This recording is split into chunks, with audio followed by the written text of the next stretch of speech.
There is a name that has echoed across millennia, through wars, exiles, and the birth of empires. A name that began as a whisper in the desert and became the foundation of civilizations: Yahweh. But this is not the sanitized deity of modern pews and stained glass. The original Yahweh was a god of the storm, a slayer of dragons, a divine warrior who thirsted for battle and roared in the thunder. His origins lie not in serene omnipotence, but in the blood-soaked soil of ancient Canaan, where gods fought for supremacy like kings over a fractured land. Long before he was called the one true God, Yahweh was a lesser-known figure in a crowded pantheon. A god of tempests and volcanoes, worshipped by nomadic tribes who saw his power in the crack of lightning and the tremors of the earth. His rise to absolute supremacy was not inevitable. It was a conquest, a theological revolution engineered by prophets, kings, and the ruthless rewriting of history itself. The Bible preserves fragments of this truth. In its oldest verses, Yahweh marches to war, smashes the heads of Leviathan, and demands utter annihilation of his enemies. This is not the God of universal love. This is a deity sculpted in the forge of survival.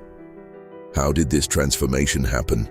How did a storm god of the Sinai desert absorb or erase all rival deities to become the monotheistic sovereign of Judaism, Christianity, and Islam?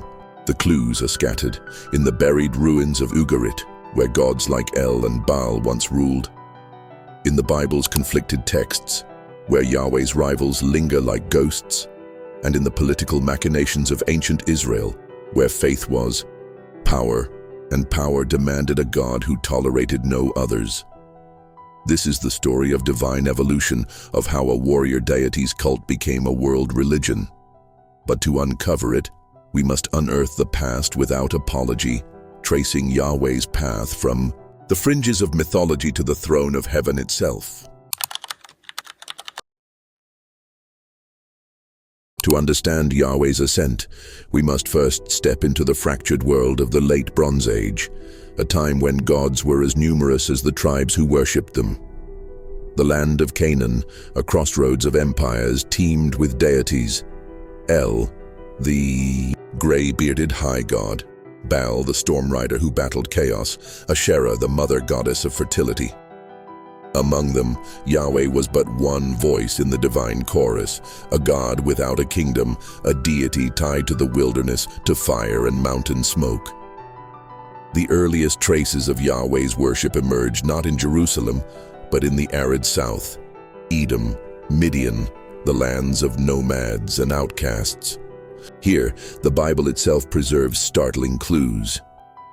In the Song of Deborah, one of the oldest Hebrew texts, Yahweh marches from the fields of Edom, his footsteps shaking the earth. In the inscriptions of Pharaoh Amenhotep III, a people called the Shasu of Yahweh roamed the desert margins. This was no universal god, but a protector of the marginalized, a deity of the untamed places. Yet something shifted in the crucible of the 12th century BCE. As the great empires of Egypt and Mesopotamia crumbled, the vacuum birthed new kingdoms, among them Israel. Here, Yahweh's fate became entangled with politics. The kings of Jerusalem faced a dilemma: how to unify a people fractured by tribe and tradition. Their answer? A state religion.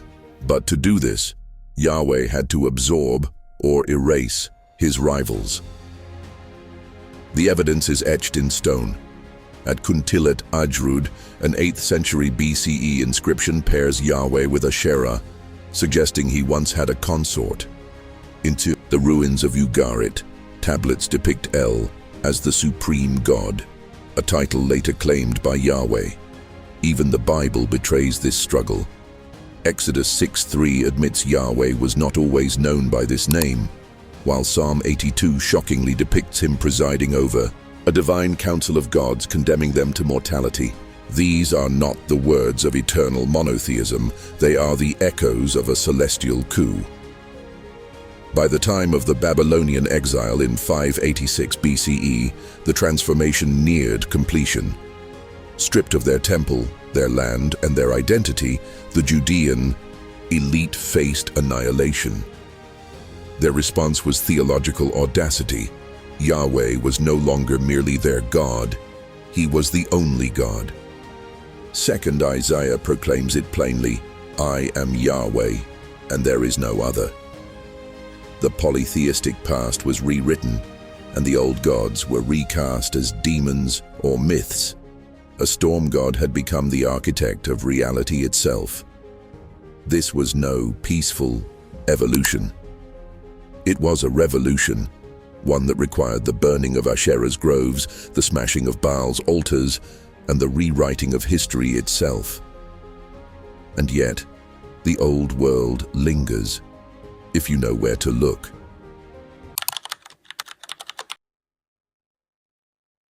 The metamorphosis of Yahweh from storm god to supreme deity was not a sudden revelation. It was a calculated theological war fought on 3 battlegrounds: scripture, sovereignty, and survival. First, consider the weapons of scripture. Ancient Hebrew texts reveal Yahweh systematically absorbing the attributes of rival gods, like a conqueror claiming spoils. From El, he took the title Most High and the imagery of a wise, aged patriarch. From Baal, he stole the storm chariot and cloud rider motifs. Even Asherah's life-giving power was reframed as Yahweh's creative breath. This was a divine identity, theft on a cosmic scale. The book of Deuteronomy exposes this strategy. Here, Yahweh demands centralized worship in Jerusalem, a political move to consolidate power. Local shrines are denounced as pagan. Their gods are recast as false, despite being worshipped by the same people generations earlier. The text reads like a divine coup manifesto. You shall have no other gods before me becomes the theological equivalent of a royal purge. Second, examine the politics of sovereignty. As Israel's monarchy strengthened, Yahweh's character transformed in lockstep. No longer just a god of nomadic tribes, he became the divine king, mirroring earthly rulers. Psalms now depict him enthroned in heavenly courts, a cosmic emperor demanding tribute.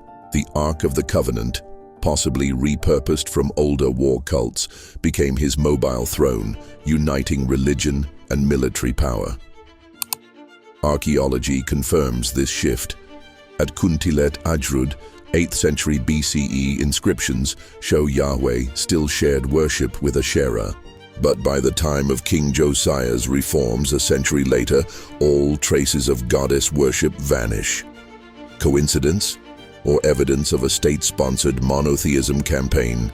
The smashed altars and rewritten texts suggest the latter. Third, witness the survival imperative. The Babylonian exile forced an existential crisis. How could Yahweh's people worship a territorial god when they'd lost their territory? The solution was theological genius.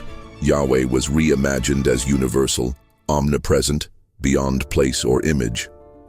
2nd Isaiah proclaims, I am God, and there is no other. This was monotheism born not from revelation, but from cultural survival. Instinct. Yet traces of the old ways persist like ghostly fingerprints. The prophet Ezekiel's bizarre vision of Yahweh's chariot throne echoes ancient storm god imagery. The Psalms still contain vestigial references to Yahweh battling sea monsters, a relic of older creation myths.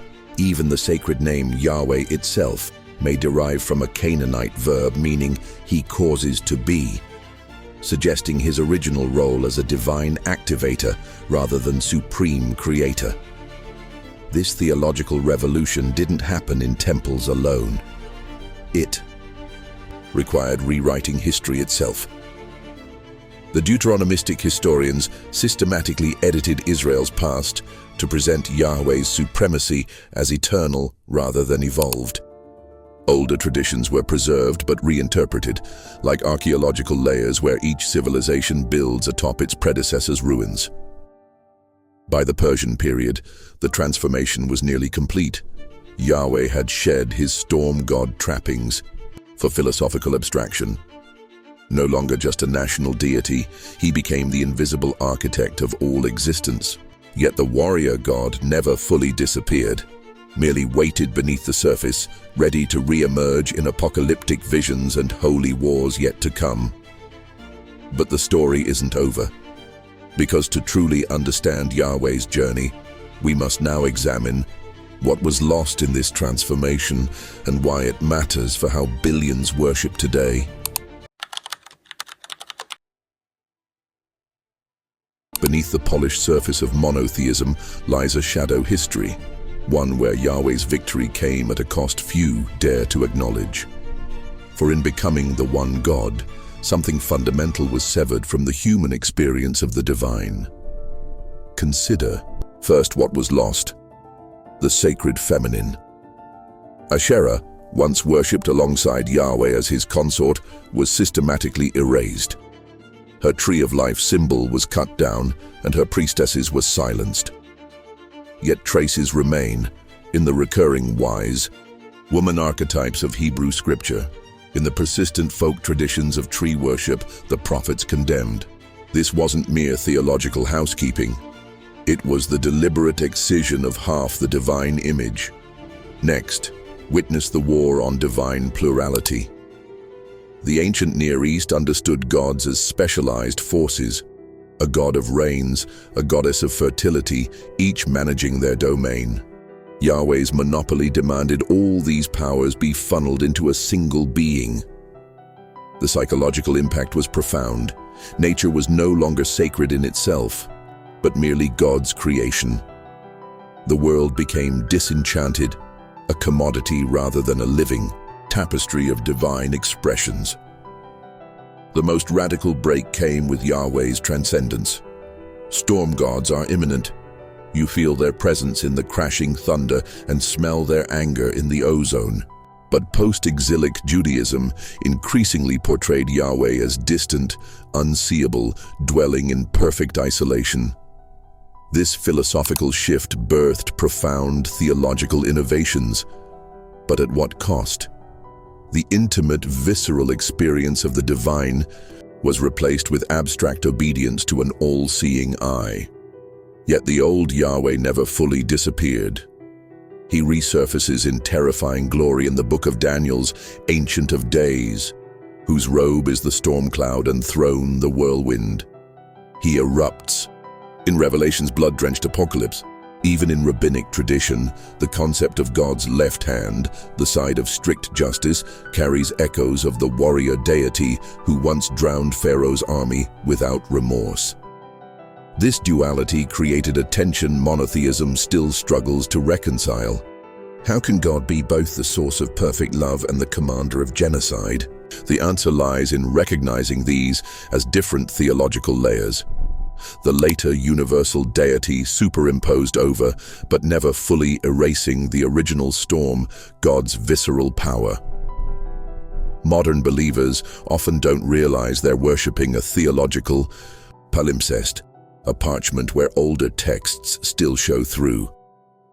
When Christians sing Yahweh fights for me, when Muslims invoke Allahu Akbar in battle, when Jewish liturgy recalls the splitting of the Red Sea, these are moments when the ancient warrior god briefly reawakens. The implications ripple far beyond theology. Yahweh's transformation shaped Western civilization's core paradigms. The concept of linear history, rather than cyclical time, the separation of sacred and secular. The very idea that truth must be singular and exclusive. Yet the price of this clarity was the loss of divine nuance. Ancient polytheisms understood that life contains irreconcilable contradictions: love and war, creation and destruction. Monotheism had to cram all these into a single divine personality, creating paradoxes theologians still wrestle with today. Perhaps most startling is how recent archaeological discoveries continue to rewrite Yahweh's biography. The 2022 findings at Tel Lachish suggest even as late as the 7th century BCE, some Israelites still worshipped Yahweh alongside a goddess. The 2018 re-examination of the Elephantine papyri reveals a Jewish community in 5th century Egypt envisioning Yahweh as a divine consort. Each discovery chips away at the myth of an eternal, unchanging monotheism. This isn't merely academic, it's existential. For if our concept of God evolved, might it continue evolving? If Yahweh could absorb other deities, what might our fractured, modern world demand of the divine image? The rise of secularism, the ecological crisis, the feminist critique of patriarchal religion, all these challenge us to ask, what new face of the divine might be emerging from the storm? The warrior. God who became king of the universe may yet have one more transformation in store. The story of Yahweh's transformation isn't just history, it's a mirror reflecting humanity's deepest struggles, desires, and contradictions. So what can we take away from this cosmic drama? How does the rise of a storm god into monotheistic supremacy speak to us today? What if the divine isn't fixed but evolving? The journey of Yahweh shows us that even gods change, shaped by human needs, fears, and aspirations. Ask yourself, what version of divinity resonates with me? Is it the distant creator, the intimate warrior, or something entirely different? In an age where spirituality feels fractured, perhaps the next evolution of God depends on you. Consider how your personal beliefs align or clash with the dominant narratives around you. Could there be room for a more fluid, dynamic understanding of the sacred? Take a moment to reflect on the spiritual traditions you've inherited. Are they serving your growth, or are they relics of power structures long past their expiration date? By questioning everything, even the most entrenched dogmas, you open yourself to new possibilities. This act of inquiry alone has transformative potential. Asherah's erasure reminds us of what was lost when power became centralized and masculine dominance took hold. Her tree of life symbol, once revered as a source of life and wisdom, was cut down, and her priestesses silenced. Yet traces of her linger in biblical texts. The recurring wise woman archetype, the persistent imagery of trees as sacred spaces. These fragments hint at a deeper truth. Divinity cannot be fully understood without embracing both masculine and feminine energies. Today, many are rediscovering goddess traditions, ecofeminism, and holistic spiritual practices. Could the divine feminine hold the answers to healing our planet and ourselves? Reflect on how embracing balance between male and female energies, between creation and destruction, might transform your life and society at large. Try meditating on images of divine partnership, such as Shiva and Parvati in Hindu tradition, or the Taoist yin-yang. Notice how these dualities complement rather than oppose each other. If you're feeling called, explore rituals that honor the sacred feminine. Plant a tree, create art inspired by nature, or simply spend time nurturing yourself and others. These acts may seem small, but they carry profound symbolic weight in restoring wholeness to a fragmented world. Before Yahweh became transcendent, he was immanent, a force you could see, hear, and feel in the storm. Modern monotheism often portrays nature as separate from the divine, leading to disconnection and exploitation. But what if we reimagined the sacred as immanent again? Imagine walking through a forest and seeing not just trees, but living embodiments of divine presence. How would this shift affect how you treat the earth? Try this exercise. Spend time in nature without distractions. Feel the wind, touch the soil, listen to the birdsong. Can you find divinity here? If so, how might this realization influence your choices, what you buy, how you travel, how you interact with the natural world? Indigenous cosmologies offer valuable insights into this perspective, reminding us that all life is interconnected. By adopting a similar mindset, we can begin to heal not only ourselves, but also the planet. Monotheism forced all aspects of divinity, love and wrath, order and chaos, into one being, creating paradoxes theologians still wrestle with. Life works the same way. We chase success but fear failure. We crave connection, yet value independence. Instead of seeking a resolution, lean into these tensions. They're not flaws. They're features of existence. Journal about moments in your life where opposites collide. For example, have you ever experienced joy amid grief or found strength in vulnerability? What do these experiences teach you about the nature of reality? By accepting paradox, you align yourself with the deeper rhythms of existence. This practice can lead to greater resilience, creativity, and peace of mind. Yahweh's rise wasn't just theological, it was political. Prophets, kings, and scribes rewrote history to consolidate power under a single deity. Sound familiar? In our era of misinformation and propaganda, critical thinking has never been more vital. Ask yourself, what narratives am I accepting without question? Whose interests do they serve? By questioning authority, even spiritual authority, you reclaim agency over your beliefs. Consider how religion has been used throughout history to justify oppression, war, and inequality. At the same time, recognize its capacity to inspire justice, compassion, and unity. The difference lies in who controls the narrative. Engage in interfaith dialogue, study indigenous cosmologies, or explore secular philosophies that challenge your worldview. Doing so will help you develop a more nuanced understanding of divinity, one that resists dogma while honoring mystery. If Yahweh could evolve, why stop now? In a world grappling with climate crises, artificial intelligence, and shifting identities, what kind of God or gods might emerge? Some envision a green deity embodying ecological interconnectedness. Others imagine a cosmic synthesis uniting science and spirituality. Take a moment to visualize your ideal divine image. Then ask, how would this vision inspire unity without erasing diversity, and how can I embody this vision in my actions? For instance, if you believe in a universal consciousness, consider how that belief informs your relationships with others. Do you treat every person as a manifestation of the divine?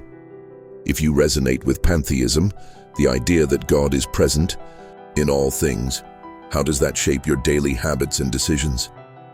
These questions aren't just philosophical, they're practical tools for living authentically and purposefully. Finally, think about how collective imagination shapes reality. Just as ancient Israelites transformed Yahweh from a storm god into a universal sovereign, we too have the power to redefine what divinity means in the 21st century. Whether through art, activism, or simple acts of kindness, each of us contributes to this ongoing story. What role will you play? The journey of Yahweh, from a storm god of the wilderness to the sovereign deity worshipped by billions, is not just a story of divine evolution. It's a reflection of humanity's quest for meaning, power, and unity. This transformation was neither peaceful nor inevitable. It was forged in the fires of conquest, politics, and survival. A revolution that reshaped not only theology, but the very fabric of civilization. What have we uncovered in this exploration? We've traced Yahweh's origins as a minor deity among many, tied to the untamed forces of nature. We've witnessed his rise through scripture, sovereignty, and existential necessity, absorbing rivals, rewriting history, and ascending to universal supremacy. Along the way, We've confronted uncomfortable truths, the erasure of the sacred feminine, the disenchantment of the natural world, and the paradoxes embedded within monotheism itself. Yet even as Yahweh claimed dominion over all creation, traces of his earlier self remain etched into the collective unconscious. In thunderclouds and whirlwinds, in apocalyptic visions and holy wars, the ancient warrior god still stirs beneath the surface. His legacy lives on, not just in religious texts, but in the cultural paradigms he helped shape. Linear history, secular sacred divides, and the insistence on singular truth. But why does this matter today? Because understanding Yahweh's story challenges us to rethink our assumptions about divinity, authority, and progress. If gods can evolve, so too can humanity. The loss of divine nuance, the flattening of love and wrath, creation and destruction into one being, mirrors our modern struggles with complexity. Perhaps reclaiming that nuance is key to healing our fractured world. Imagine a future where the divine is no longer confined to rigid dogma or distant abstraction. What if we embraced a vision of God, or gods, that honors both masculine and feminine energies, that sees the sacred in every tree and river, that makes room for paradox instead of erasing it? This isn't nostalgia, it's an invitation to reimagine the divine for a new era. As you reflect on this narrative, consider your role in its unfolding.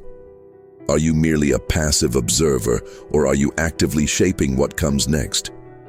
Whether through art, activism, or simple acts of kindness, each of us contributes to humanity's ongoing story. The warrior god who became king of the universe may yet have one more transformation in store, and it might begin with you. So I leave you with this question. Who is Yahweh to you? Is he the storm rider of Sinai, the cosmic emperor of Isaiah, or something else entirely? And more importantly, who will you choose to worship, honor, or embody in your own life? Thank you for joining me on this journey through time, myth, and mystery. If this exploration resonated with you, share it with others who might find value in uncovering the hidden layers of our shared spiritual heritage. Together, let's continue asking the questions that matter most.